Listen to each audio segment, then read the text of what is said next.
Hello दोस्तों, कैसे हैं आप लोग। आई होप आप लोग अच्छे होंगे। और सबसे पहले आपको नवरात्रि की हार्दिक शुभकामनाएं। जिस दोस्तों, आप लोग जानते हैं कि मेरे चैनल में मैं हॉरर वीडियोस पब्लिश करती हूं, पर अब से 9 दिन तक माँ की 9 रूपों की कहानी भी आएगी। तो सो दोस्तों, क्या आप लोग तैयार हैं माता रानी के 9 रूपों की कहानी सुनने के लिए? सो चलिए शुरुआत करते हैं। जय माता की। हिंदू धर्म में नवरात्रियों का सबसे पवित्र त्योहार माना जाता है। इन 9 दिनों में माँ दुर्गा की 9 स्वरूप की पूजा की जाती है। इस नव दुर्गा व्रत में हर दिन को अलग अलग महत्व होता है। नवरात्रि का त्योहार अनेक त्योहारों के साथ में लाता है, जैसे दशहरा, दिवाली, गोवर्धन पूजा, भाई दूज आदि। इस साल भी नवरात्रि लोगों के जीवन में बहुत सारी खुशियाँ लेकर आई। यही मेरी शुभकामना है।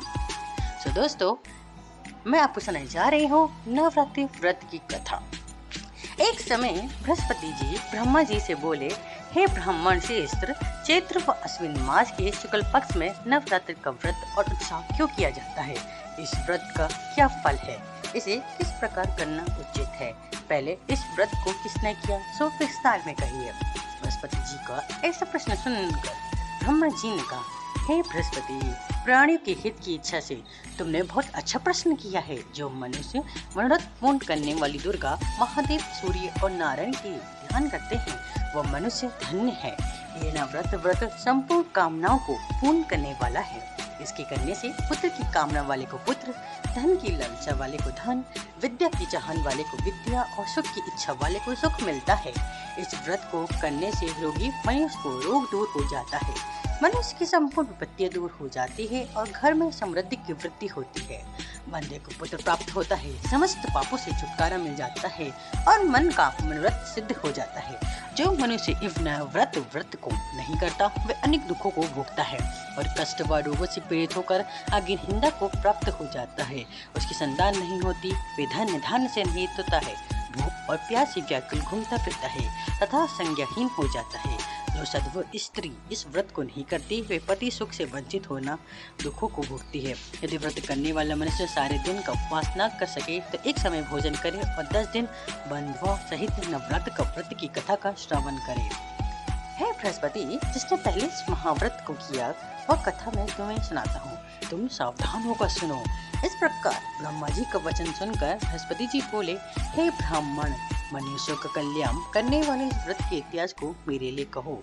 मैं सावधान होकर सुन रहा हूँ, आपके शरण में आए हुए मुझ पर कृपा करो। ब्रह्मा जी बोले, प्राचीन काल में मनोहर नगर में एक पीठत नाम का एक अनाथ ब्राह्मण रहता था। वे भगवती दुर्गा का भक्त था। उसके संपूर्ण सद्गुण से युक्त सुमति नामक की एक अत्यंत सुंदर कन्या उत्पन्न हुई। वह कन्या सुमति अपने पिता के घर बाल्यकाल में अपने ही सहेलियों के साथ क्रीड़ा करती हुई इस प्रकार बढ़ने लगी जैसे शुक्ल पक्ष की चंद्रमा की कला बढ़ती है। उसका पिता प्रतिदिन जब दुर्गा की पूजा करके होम किया करता, वो उस समय नियम से वहाँ उपस्थित रहती। एक दिन सुमति अपना सखियों के साथ खेल रही थी और भगवती की पूजा में उपस्थित नहीं हुई। उसके पिता को पुत्री की ऐसी असावधानी देखकर क्रोध आया और वे पुत्री से कहने लगे, अरे दुष्ट पुत्री, आज तूने भगवती की पूजा नहीं की, इस कारण मैं किसी कुष्ठ रोगी या दृढ़ मनुष्य के साथ तेरा विवाह करूंगा। पिता के ऐसे वचन सुनकर सुमति का बड़ा दुख हुआ और पिता से कहने लगी, हे पिता, मैं आपकी कन्या हूँ तथा सब तरह आपकी अधीन हूँ, जैसी आपकी इच्छा वैसे ही करो। राजा से, कुश्ती से, दर्द से अथवा जिसके साथ चाहो मेरा विवाह कर दो, पर होगा वही जो मेरे भाग्य में लिखा है। मैं तो अटल विश्वास है, जो जैसा कर्म करता है उसके कर्मों के अनुसार वैसे ही फल प्राप्त होता है, क्योंकि कर्म करना मनुष्य के अधीन है पर फल देना ईश्वर के अधीन है। जैसे अग्नि में पड़ने से धरती उसकी अधिक प्रदीप्त कर देता है, इसी प्रकार कन्या की निर्भयता से कहे हुए वचन सुनकर उस ब्राह्मण ने क्रोधित होकर अपनी कन्या का विवाह एक पुष्टि के साथ कर दिया और अत्यंत क्रोधित हो पुत्री से कहने लगा, हे पुत्री, कर्म का फल भोगो, देख भाग्य के भरोसे रहकर क्या करती हो। पिता की इसी क्रूर वचन सुन सुमति मन में विचार करने लगी, हे मेरा बड़ा दुर्भाग्य है जिससे मुझे ऐसा पति मिला। इस तरह अपने दुखों का विचार करती हुई वह कन्या अपने पति के साथ वन में चली गई और डरावने कुशयुक्त उस निर्जन वन में उन्होंने वह रात बड़े कष्ट से व्यतीत की। उस गरीब बालिका की ऐसी दशा देख देवी भगवती ने पूर्व पुण्य के प्रभाव से प्रकट हो सुमति से कहा, हे दीन ब्रह्मणी, मैं तुझसे प्रसन्न हूँ, तुम जो चाहो वरदान मांग सकती हो। भगवती दुर्गा का ये वचन सुन ब्रह्मणी ने कहा, आप कौन हो, ये सब मुझसे कहो। ब्रह्मणी का ऐसा वचन सुन देवी ने कहा, मैं आदिशक्ति भगवती हूँ और मैं ही ब्रह्म विद्या व सरस्वती हूँ। प्रश्न होने पर मैं प्राणियों को दुख दूर करके उनको सुख प्रदान करती हूँ। हे ब्रह्मणी, मैं तुझ पर तेरे पूर्व जन्म के पुण्य के प्रभाव से प्रसन्न हूँ। तुम्हारे पूर्व जन्म का वृत्तांत सुनाती हूँ, सुनो। तुम पूर्व जन्म में निषद भील स्त्री थी और अति प्रतिव्रता थी। एक दिन तेरे पति निषाद ने चोरी की। चोरी करने के कारण इन दोनों को सिपाहियों ने पकड़ लिया और ले जाकर जेल खाने में कैद कर दिया। उन लोगों ने तुझको और तेरे पति को भोजन भी नहीं दिया। इस प्रकार नवरात्रि के दिनों में तूने तो कुछ खाया और न ही जल पिया। इस प्रकार 9 दिन तक व्रत की व्रता हो गई। और ब्राह्मणी, उन दिनों जो व्रत हुआ, इस व्रत के प्रभाव से प्रसन्न होकर मैं तुझे मनवांछित वर देती हूँ। तुम्हारी जो इच्छा हो सो मांगो। इस प्रकार दुर्गा की वचन सुनकर ब्रह्मणी बोली, अगर आप मुझसे प्रसन्न हैं तो हे दुर्गे, मैं आपको प्रणाम करती हूँ।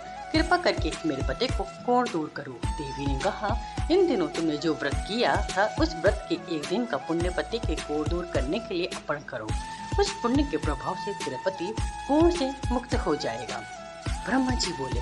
इस प्रकार देवी की वचन सुनी वह ब्रह्मणी बहुत प्रसन्न हुई और पति का निरोग करने की इच्छा से जब उसने तथास्तु ठीक है ऐसा कहा, तब उसके पति का शरीर भगवती दुर्गा की कृपा से कृष्ण रोग से रहित हुआ, अति कांतिवान हो गया। वह ब्रह्मणी पति के मनोहर देह को देखकर देवी की स्तुति करने लगी।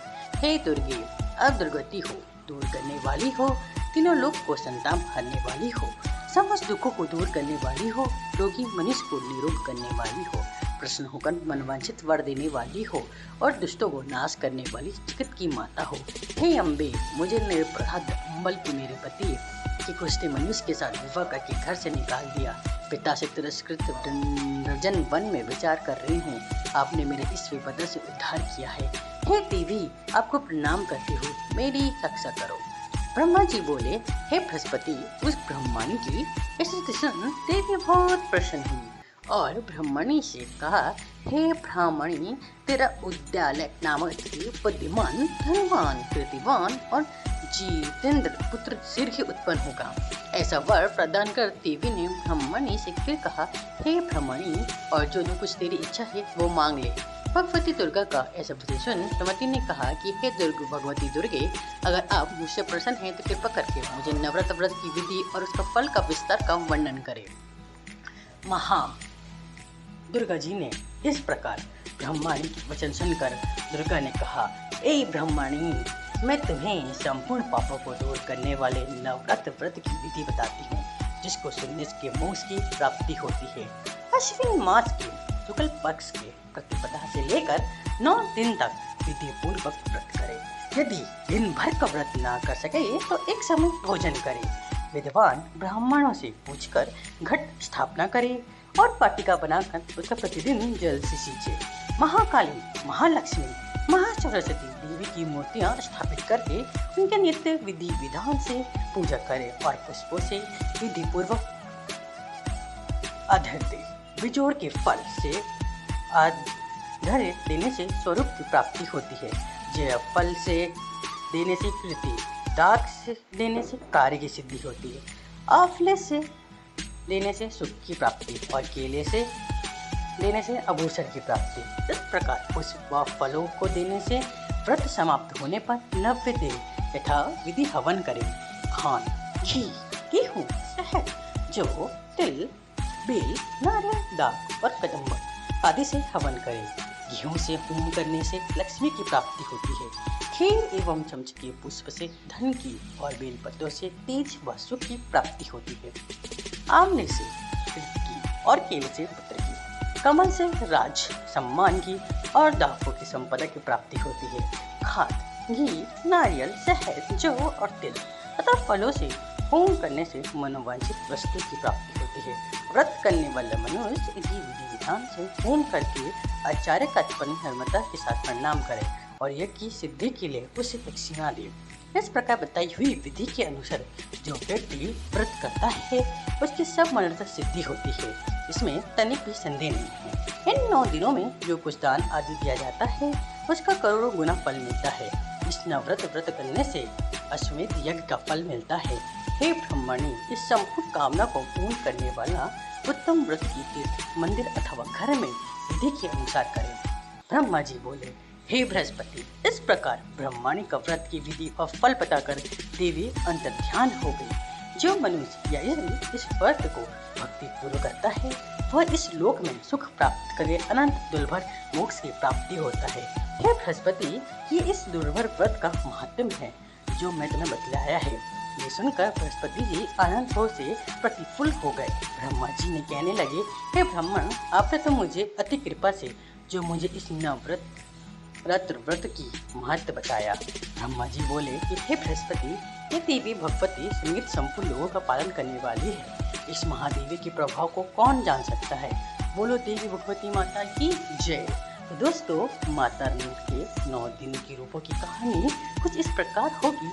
पहले दिन शैलपुत्री, दूसरे दिन ब्रह्मचारिणी, तीसरे दिन पुनर्घंटा, चौथा दिन कुष्मांडा, 5वें दिन स्कंद माता, 6ठे दिन कात्यायनी, 7वें दिन कालरात्रि, 8वें दिन महागौरी और 9वें दिन सिद्धिदात्री।